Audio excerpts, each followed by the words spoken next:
Hello दोस्तों, स्वागत है आपका आपके अपने यूट्यूब चैनल एग्जाम विद साथी में। दोस्तों, आज हम डीलेट प्रथम सेमेस्टर के विज्ञान विषय के दूसरे अध्याय, जिसका नाम वनस्पति जगत है, उसके बारे में पढ़ेंगे। तो चलिए क्लास को शुरू करते हैं। पौधों के विभिन्न भागों का वर्गीकरण, कि पौधों को कौन कौन से भागों में वर्गीकरण किया गया है। तो पौधों के मुख्य रूप से दो भागों में विभाजित किया गया है। सबसे पहला, जिसका नाम है मूल तंत्र। मूल तंत्र जो होता है, पौधे का भूमि का भाग होता है, जो भूमि के अंदर होता है, उसे हम मूल तंत्र कहते हैं। दूसरा भाग जो होता है प्रोहतंत्र, ये जो होता है वायवीय भाग होता है, ये पौधे का ऊपरी भाग होता है, जिसे मूल तंत्र कहते हैं।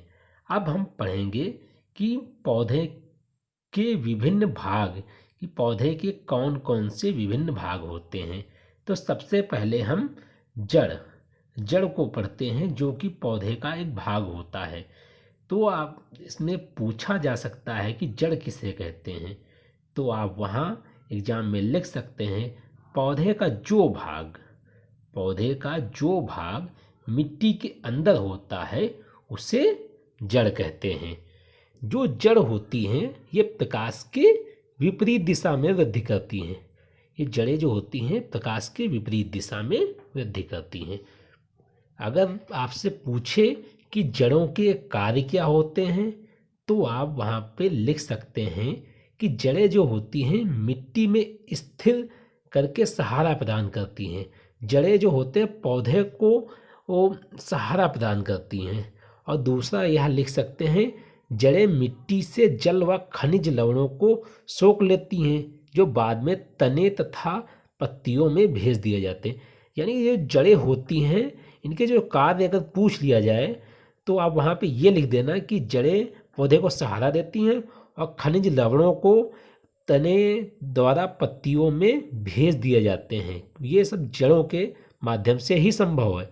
और तीसरा आप ये भी लिख सकते हैं कि जड़ें मिट्टी के कणों को परस्पर बांधे रखती हैं, जिससे मृदा अपरदन नहीं होता है। तो आप ये 3 पॉइंट लिख सकते हैं अगर पूछा जाए जड़ों के कार्य। ओके, अब हम बात करते हैं कि जड़ों के प्रकार, कि जड़ों के कौन कौन से प्रकार होते हैं।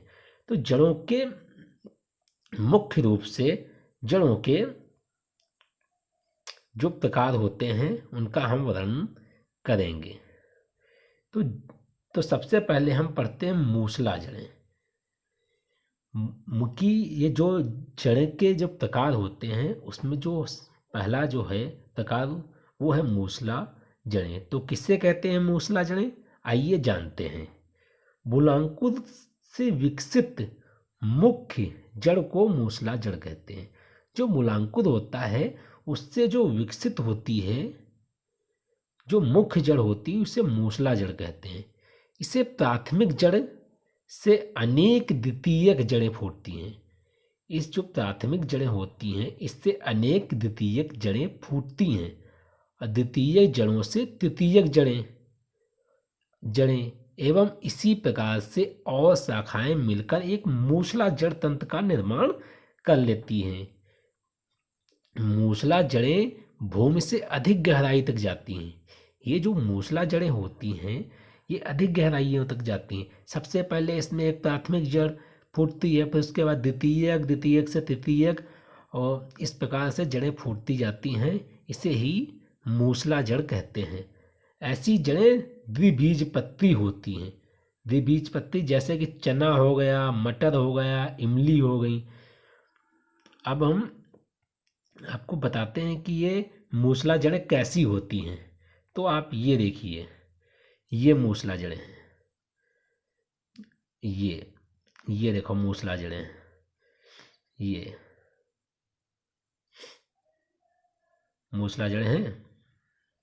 देखिए आप, एक जड़ फूटी, फिर दूसरी, फिर तीसरी, ऐसे ही जड़ें फूटती चली गई। ओके फ्रेंड, अब हम जानेंगे कि अपस्थानिक जड़ें किसे कहते हैं। अपस्थानिक जड़ें किसे कहते हैं? वे जड़ें जो बीज के मूलांकुर के अतिरिक्त पौधे के किसी अन्य भाग जैसे कि तना हो गया, पत्ती हो गई, से विकसित होती हैं, उन्हें अपस्थानिक जड़ें या झकड़ा जड़ कहते हैं। जैसे कि ये आप देखिए, ये एक गन्ने का पौधा है, इसमें जो जड़ें हैं ये किसी तने से निकल के आ गई हैं। ठीक, तो ये कैसी जड़ है? ये अपस्थानिक जड़ है। आपने, अगर आप गांव से बिलोंग करते हैं तो आपने वहाँ देखा होगा कि जो लोग गन्ने के खेत में कभी कभी जो जड़ें होती हैं वो तने से विकसित हो जाती हैं। वे जड़ें कौन सी जड़ें कहलाती हैं? अपस्थानिक जड़ें कहलाती हैं। ओके फ्रेंड,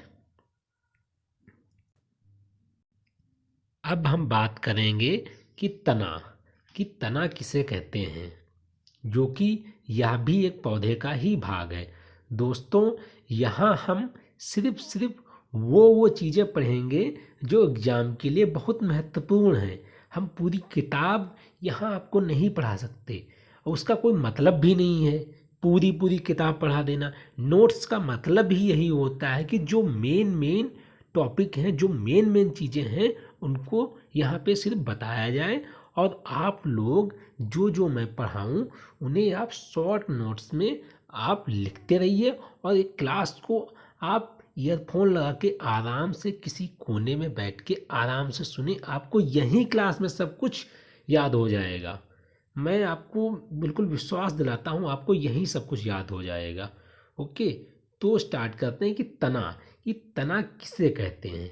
तना जो होता है पौधे का वह बढ़ता हुआ भाग है जो भूमि के विपरीत विकास की ओर गति करता है। हमने आपको बताया कि जो पीछे मैंने आपको बताया कि जड़ें जो होती हैं प्रकाश के विपरीत दिशा में वृद्धि करती हैं। यहाँ जो तना होता है ये भूमि के विपरीत प्रकाश की ओर गति करती हैं। ओके, अब हम यहाँ पे पढ़ेंगे तने की विशेषताएं क्या होती हैं। तो जो तना होता है, लगभग जितने भी तने हैं सभी नवजात पौधों के तने जो होते हैं वे हरे होते हैं। जो तने जो होते हैं वो हरे होते हैं। पुष्पीय पौधों के तने पर फूल एवं फल भी लगते हैं। जो पुष्पीय पौधे होते हैं उनके तनों पर फल एवं फूल दोनों ही लगते हैं। साधारणतः तना जो होता है प्रकाश की ओर, किंतु भूमि से दूर वृद्धि करता है। जो तना आपने देखा होगा, तना जो होता है प्रकाश की ओर ऊपर को वृद्धि करता है, लेकिन भूमि से विपरीत वृद्धि करता है। और यहाँ पे हम जान लेते हैं तने पर पत्तियाँ होती हैं जो कि उन्हें प्रकाश संश्लेषण के लिए क्रिया करती हैं तथा श्वसन सतह बनाती हैं। और भी बहुत सारी चीज़ें आप तने के बारे में लिख सकते हैं। एक नंबर में आपसे ऐसा क्वेश्चन पूछ सकता है, अदरवाइज ये क्वेश्चन भी नहीं पूछा जाता है। पूछ भी लिया जाए तो आप यहाँ पे सिर्फ यही तीन चार लाइनें आप लिख सकते हैं, आपका एक नंबर पक्का। ओके, अब हम बात करेंगे तने के कौन कौन से कार्य होते हैं। ओके, जो तने जो होते हैं पौधों को सहारा प्रदान करते हैं। जड़ों द्वारा अवशोषित, जो जड़ें होती हैं जो अवशोषित जल और खनिज को पत्तों तक पहुंचाता है। जो जड़ें होती हैं अवशोषित जल और खनिज को पत्तों तक पहुंचाते हैं तनों के माध्यम से। ठीक, पत्तों द्वारा तैयार भोजन को पौधों के विभिन्न भागों तक पहुंचाता है। कुछ तने जो होते हैं भोजन भी संग्रह करते हैं। जो कुछ तने होते हैं वह भोजन भी संग्रह करते हैं। ओके, इतनी बात आपको समझ में आ गई। तो अब हम आगे बढ़ते हैं और हम पढ़ते हैं क्या, जड़ एवं तने के बीच में अंतर। यह क्वेश्चन कई बार एग्जाम में पूछा गया है कि जड़ एवं तने के बीच में क्या क्या अंतर होते हैं। तो चलिए हम यह जानते हैं कि जड़ एवं तने के बीच में क्या क्या अंतर होता है। ओके, जड़ें या पौधे का अवरोही यानी कि घटता हुआ भाग है। जड़ जो होती हैं यह अवरोही यानी कि घटता हुआ भाग है, और पौधे का आरोही भाग जो होता है वह तना कहलाता है। पौधे का आरोही भाग तना कहलाता है। या जो जड़ें होती हैं यह भूमि की ओर, देखा होगा, ये जो जड़ें होती भूमि की ओर, मिट्टी की ओर और एवं प्रकाश से दूर विकसित होती हैं। और तना जो होता है, जो ऊपरी जो भाग होता है यानी कि वायवीय भाग जो होता है, जो वायवीय भाग होता है ये भूमि से दूर परंतु प्रकाश की ओर विकसित होता है। ओके। तो जड़ें जो होती हैं, जड़ें में कली नहीं होती, जड़ों में आपने कली देखी है कहीं? नहीं होती, ठीक। लेकिन तने के कच्छ एवं कभी कभी शीर्ष पर कली उत्पन्न होती हैं। तने में जो होती हैं वो कलियां होती, लेकिन जड़ में कलियां नहीं होती हैं। जड़ में पत्तियां तथा फूल भी नहीं होते हैं, जबकि तने में पत्तियां भी होती हैं, फूल भी होते हैं। ओके। जड़ हरे रंग की नहीं होती हैं, जड़ें जो होती हैं हरे रंग की नहीं होती हैं, वो मिट्टी में होती हैं, वो हरे रंग की नहीं होती हैं। शिशु पौधे का तना प्रायः हरा होता है, यानी कि जब पौधा जब छोटा होता है तब उसका जो तना होता है वह हरा होता है। ओके। चलिए हम आगे बढ़ते हैं। अब हम बात करेंगे कि पत्ती के कौन कौन से प्रकार होते हैं।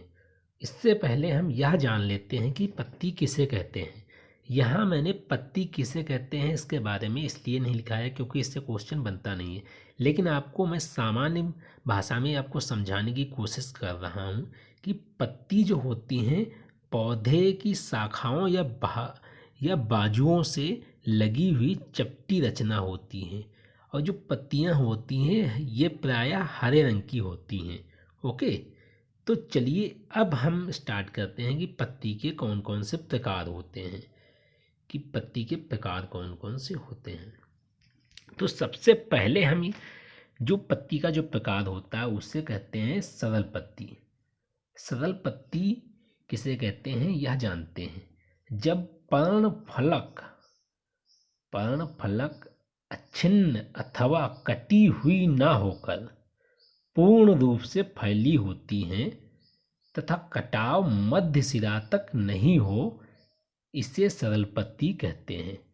पर्णफलक मतलब यह होता है कि जो पत्ती का जो चपटा फैला हुआ भाग है इसके मध्य में आकार से शीर्ष तक एक मध्य सिरा होती है।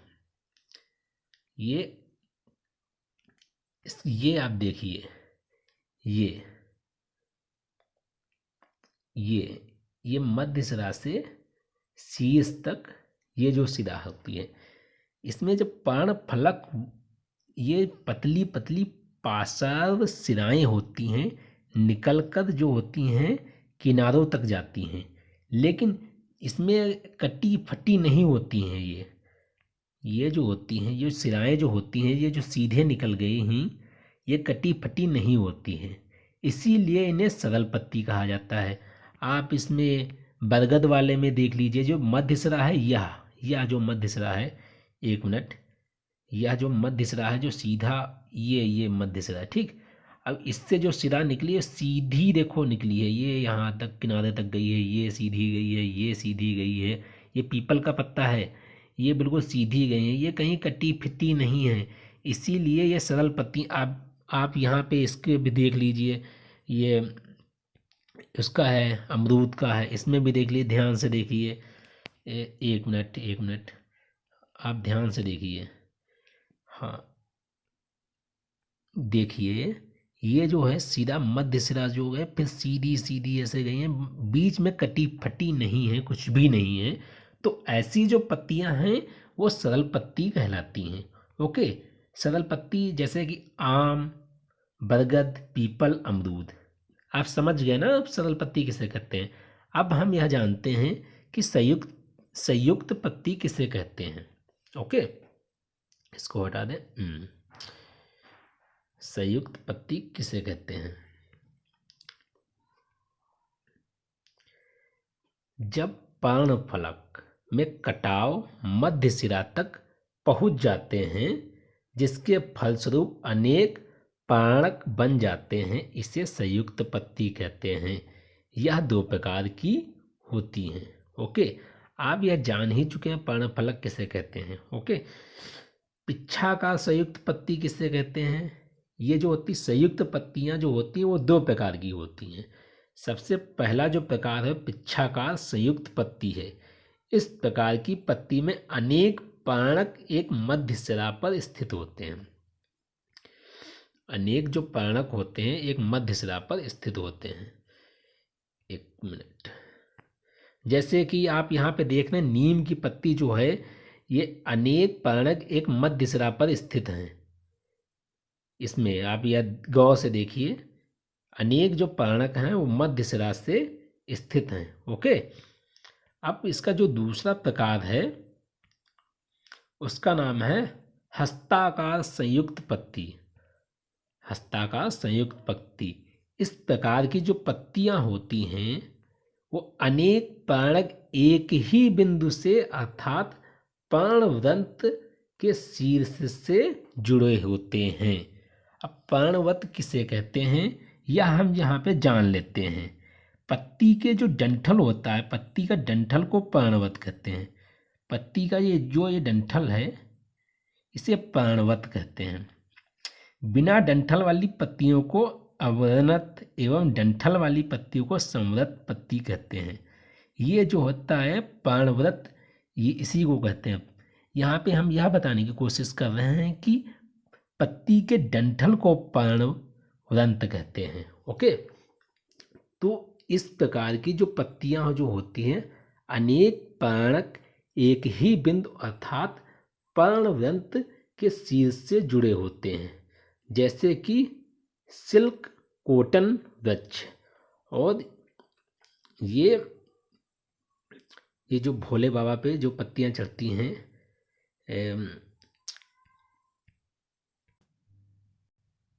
बेलपत्र, जिन्हें बेलपत्र कहते हैं, ये भी जो होती हैं हस्ताकार संयुक्त पत्तियां कहलाती हैं। ये हस्ताकार संयुक्त पत्तियां जो हैं ये किसका प्रकार है, ये संयुक्त पत्ती का प्रकार है। ओके फ्रेंड, अब हम पढ़ेंगे पौधों के विभिन्न भागों का रूपांतरण। ये जो पौधे होते हैं अपनी क्रियाओं एवं ऊर्जा संचय के आधार पर विभिन्न भागों में विभिन्न प्रकार के रूपांतरण कर लेते हैं। तो इसी को पौधों, इसी के कारण जो जड़ें होती हैं उनमें तने, पत्तियों में आदि में रूपांतरण हो जाता है। तो आज हम पढ़ेंगे जड़ों का रूपांतरण। ओके, ये जो जड़ें होती हैं ये सामान्यतः जो जड़ें होती हैं पौधों के लिए जल एवं लवणों का अवशोषण एवं पौधे की विभिन्न भूमि में पकड़ बनाए रखने का कार्य करती हैं, यह आप जानते हैं। लेकिन कुछ पौधों की जो जड़ें होती हैं पौधों के लिए उक्त कार्यों के अतिरिक्त अन्य विशिष्ट कार्य भी करती हैं। इन विशिष्ट कार्यों को करने के लिए जड़ों में रूपांतरण होता है, जो कि निम्नवत है। जैसे जड़ों का रूपांतरण, सबसे पहले हम मूसला जड़ों का रूपांतरण पढ़ेंगे। ओके, तो मूसला जड़ों में सबसे पहले जो जड़ के बारे में हम पढ़ेंगे वो संकरूप जड़ें। संकरूप, ये भोजन संचय के कारण संकरूप जड़ें जो होती हैं मूसला जड़ों के रूपांतरण में हम पढ़ेंगे कि जो संकरूप जड़ें होती हैं भोजन संचय के कारण इसमें ऊपर यानी आधार का जो भाग होता है वो चौड़ा हो जाता है, लेकिन जो निचला भाग होता है, नीचे का भाग होता है, वह क्रमशः पतला हो जाता है। जैसे कि गाजर, आप यहाँ पे देखिए गाजर का ऊपरी जो भाग है, एक मिनट हम ब्लैक यूज करते हैं, ये जो ऊपरी भाग है ये वाला, आप ये देखिए ये जो भाग है ये चौड़ा है, लेकिन जैसे जैसे नीचे जाता है ये पतला होता हुआ जा रहा है। तो इसे क्या कहते हैं, इसे संकरूप जड़ें कहते हैं। ओके, अब हम पढ़ेंगे तर्करूप जड़ें। कि तर्क रूप जड़ें किसे कहते हैं। इसका अन्य नाम भी है, ये मुझे नाम ध्यान नहीं आ रहा है, वो इंग्लिश में, लेकिन शुद्ध हिंदी में हाँ हाँ ये लिखा तो है इसमें, ये फ्यूजीफॉर्म जड़ें, फ्यूजीफॉर्म जड़ें, लेकिन पूछता आपसे हिंदी में ही है। शायद कभी कभी इंग्लिश के जो वर्ड होते हैं वो हिंदी में लिख के दे दिए जाते हैं, तो आपको ये भी नाम याद रखना है। तो चलिए इसको हम बताते हैं कि तर्करूप जड़ें किसे कहते हैं। ऐसी जड़ें जो बीच में मोटी होती हैं, जो ऐसी जो जड़ें होती हैं जो बीच में मोटी होती हैं और दोनों ओर पतली होती हैं, वे जो जड़ें होती हैं तर्करूप जड़ें कहते हैं। जैसे कि ये जो जड़ें हुए हैं, ये किनारे पे देखो पतली है, यहाँ स्टार्टिंग में भी थोड़ी थोड़ी पतली हैं लेकिन बीच में ज़्यादा मोटी हैं, तो ये जड़ें कैसी हो जाती हैं, ये जड़ें तर्करूप जड़ें हो जाती हैं। ओके, अब हम पढ़ेंगे अपस्थानिक जड़ें। अपस्थानिक जड़ें में जो रूपांतरण होता है उसके बारे में पढ़ेंगे। ओके, गुच्छित जड़ें। गुच्छित जड़ें, ये जड़ें तने के आधार पर एक ही बिंदु से गुच्छे के रूप में निकलती हैं। जो तने का जो आधार होता है उसके एक बिंदु से गुच्छे के रूप में ये जड़ें निकलती हैं, जैसे कि सतावर और डहेलिया। ठीक, आप यहाँ पे देखिए डहेलिया की जड़ें हैं, ये एक ही तने से निकली हुई जड़ें हैं, गुच्छे के रूप में। आप देखिए गुच्छे के रूप में है, ये देखिए अभी गुच्छे के रूप में है और तने से ही निकली हैं सारी जड़ें। तो ये कौन सी हो गई, ये गुच्छित जड़ें हो गई। ओके फ्रेंड, अब हम पढ़ेंगे ग्रंथिल जड़ें कि ग्रंथिल जड़ें किसे कहते हैं। ओके, आरंभ में पतली लेकिन अंतिम सिरे पर फूलकर गांठ बन जाती हैं। ये जो होती आरंभ में पतली होती हैं लेकिन अंतिम सिरे पर फूलकर गांठ बन जाती हैं, इसे आमा हल्दी कहते हैं, यानी कि जो हल्दी होती है। अब आप देखिए गौर से देखिए, ये एक ही में है ना, तभी आपको सही से दिख नहीं रही होंगी, लेकिन आप गौर से देखिए आरंभ में ये पतली होती हैं लेकिन बाद में धीरे धीरे फूलकर गांठ बन जाती हैं। ओके फ्रेंड, एक मिनट। अब हम अपस्थानिक जड़ों के रूपांतरण में अब स्तंभ जड़ों के बारे में पढ़ेंगे कि अब स्तंभ जड़ें किसे कहते हैं। ये जो जड़ें होती हैं, ये इनके जो तने की जो शाखाएं जो निकलती हैं वे धीरे धीरे भूमि की ओर वृद्धि करती हैं तथा ये भूमि में ही प्रवेश कर जाती हैं तथा ये पेड़ को फिर सहारा प्रदान करती हैं। आपने देखा होगा जो बरगद के जो तने से निकलती हुई जो जड़ें होती हैं ये भूमि में प्रवेश कर जाती हैं। आप ये देखिए, ये भूमि में तने से निकली हैं सारी जो जड़ें हैं, ये भूमि में प्रवेश कर गई हैं और ये पौधे को सहारा प्रदान करती हैं। तो ऐसी जो जड़ें होती हैं ये अवस्तंभ जड़ें कहलाती हैं। आप कहीं किसी स्थान पे गए होंगे, वहाँ अगर बरगद का पेड़ आपने देखा होगा तो उसमें जो लटकती हुई जो तने जो होते हैं, यही जो तने होते हैं कई वर्षों के बाद में ये भूमि में प्रवेश कर जाते हैं और पौधे को सहारा प्रदान करते हैं। ओके, अब हम बात करते हैं कि आरोही जड़ें किसे कहते हैं। इनके द्वारा पौधे स्वयं को आधार पर जमा लेता है और उसी पर ऊपर चढ़ने लगता है। ये जो जड़ें होती हैं आरोही जड़ों के माध्यम से जो पौधा होता है वो आधार पे स्वयं को जमा लेता है और ऊपर चढ़ता हुआ चला जाता है। आपने देखा मनी प्लांट में ये जो है आरोही जड़ें निकली हैं, ये साइड साइड में दिख रही होंगी। ये जो जड़ें होती आधार पे खुद को जमा लेती हैं और ऊपर चढ़ते हुए चली जाती हैं। आपने मनी प्लांट का पौधा देखा ही होगा। ओके फ्रेंड, अब हम बात करते हैं कि परजीवी जड़ें किसे कहते हैं। परजीवी पौधों में पाई जाती हैं, ये पोषक पौधों के तने में प्रवेश कर भोजन प्राप्त करती हैं। ये जो होती हैं पोषक पौधों के तने में भोजन प्राप्त करती हैं, इन्हें चूसक जड़ें कहते हैं। जो परजीवी जड़ें होती है जिस पे होती हैं उसी से ही अपना भोजन प्राप्त करती हैं। इसी के कारण इन्हें कौन सी जड़ें कहते हैं? इन्हें चूसक जड़ें कहते हैं। प्लावी जड़ें, प्लावी जो जड़ें होती हैं ये जलीय पौधों को जल की सतह पर तैरने में सहायता करती हैं। ये हल्की, मुलायम व स्पंजी होती हैं, जैसे कि सिंघाड़ा। ओके फ्रेंड, अब हम अपनी अगली क्लास में वायवीय रूपांतरण के बारे में पढ़ेंगे। ये वायवीय रूपांतरण जो है तने के बारे में हम अपनी अगली क्लास में पढ़ेंगे।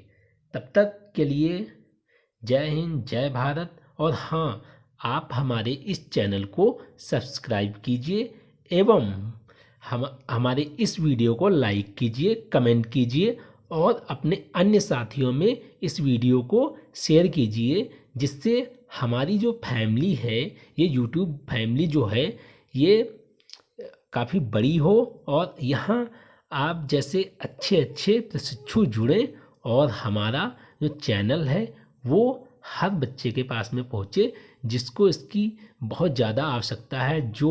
जिसको जैसे विज्ञान समझ में नहीं आ रही, मैथ नहीं समझ में आ रही है, वो सभी विषय यहाँ पे वो पढ़ सकता है और अपने समय को अच्छी जगह उपयोग कर सकता है। तो मैं आशा करता हूँ आप लोग हमारे इस वीडियो को लाइक करेंगे, कमेंट करेंगे। जय हिंद, जय भारत। मिलते हैं आपको अगली क्लास में। ओके।